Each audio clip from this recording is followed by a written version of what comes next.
Okay guys, today I'm just going to start this video out by saying, unfortunately I didn't get a chance to do a full review on my 2002 Camaro yet, just because I've been busy and time constraints, and I apologize for not doing that for you guys, but there is good news.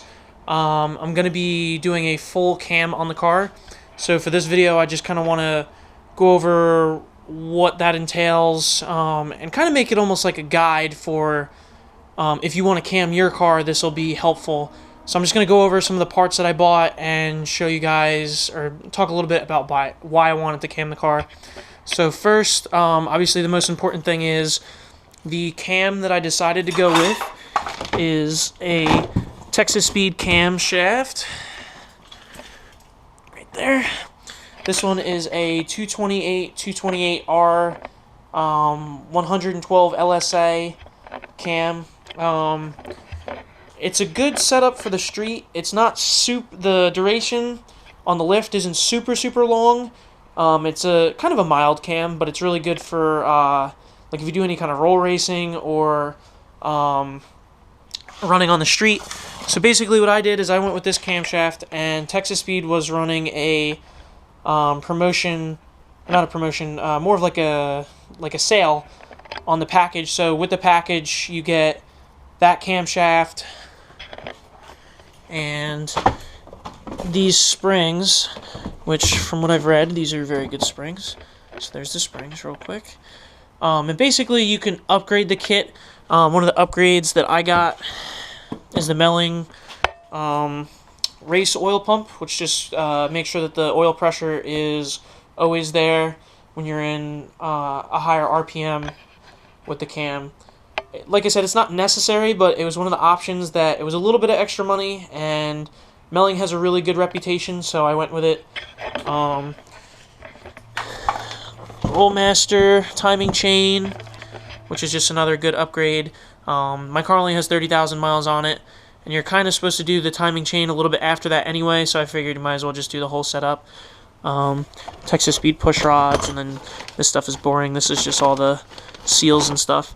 That's the basic kit that I went with. And then to continue on, hang on one second. To continue on, one of the big things you're going to want to do, and you pretty much have to do, is this right here, your clutch. Unfortunately, it's not as simple as just pulling your camshaft out, throwing a new one in.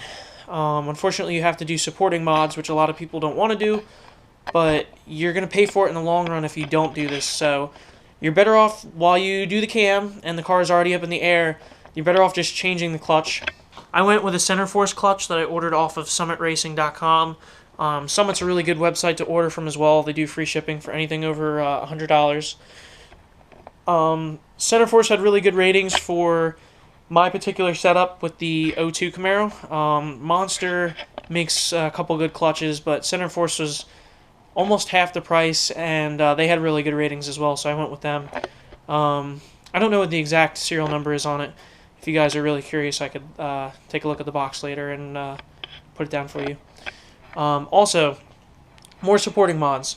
With the cam, when you do the cam, you have to have a cold air setup, or even like the SLP boxes are pretty good with the smooth bellow. They're good.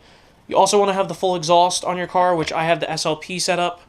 The full exhaust, the loudmouth, which is plenty of exhaust to support the cam. But also, it's going to be hard to see because they're still in the wrapping. I haven't unwrapped anything because it all has to go to the shop tomorrow. But I got long tube headers from SLP, and also I got their catted Y pipe because I live in New Jersey and you have to have a catalytic converter. But yeah, I mean, that's the basic setup. If you're going to run the long tube headers, you have to get the O2 extensions, and then this is just all the extra hardware and garbage for the long tube headers. But like I said, those are your supporting mods for the cam.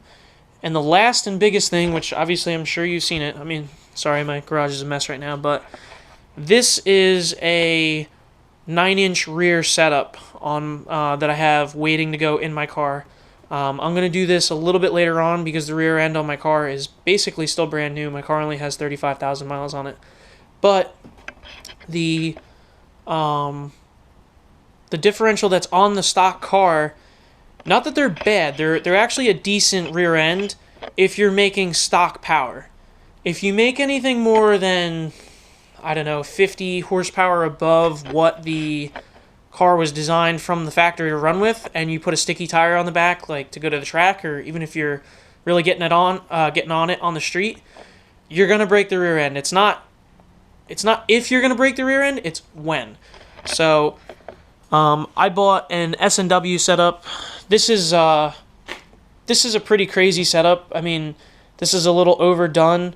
You really don't need something this crazy. They sell packages that are a little bit cheaper. This has the Wildwood brakes on it. Somebody was actually selling this online for way cheaper than they bought it for, so I just jumped on it. But yeah, this is going to be the next project.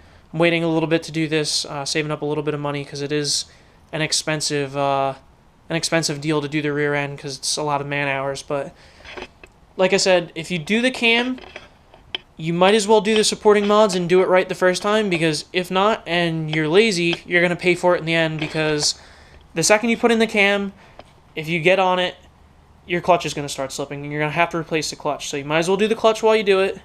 The Center Force one is pretty cheap, and it's a really good clutch. And then, like I said, down the road, if your car has more than 50,000 miles on it, and you're putting a cam in it, and you drive hard, you need to expect your rear end to pretty much blow up.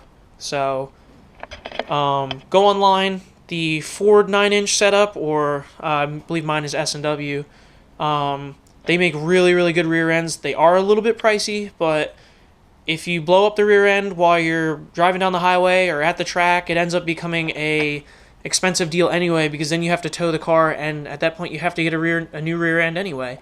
So you might as well save the tow bill and the little bit of grief of it blowing up when you're not expecting it to, and just buy the rear end ahead of time. So, yeah, this is just my update for the car. I hope you guys are happy with what I'm doing with the car. The car has a ton of power. I love the car, but you could always use a little bit more power. You get used to it. So this is the setup that I'm going to be running. The car is going into the shop tomorrow. So as soon as I actually get the car back, and I'm probably going to do an update while it's in the shop, hopefully the guys will be cool with letting me video some of the work. But yeah, this is what's going on. So if you guys have any questions about the setup, or why I chose the particular cam and Texas Speed, and why I ordered for Summit, just comment below, and I'll definitely get back to you guys. Thanks, guys.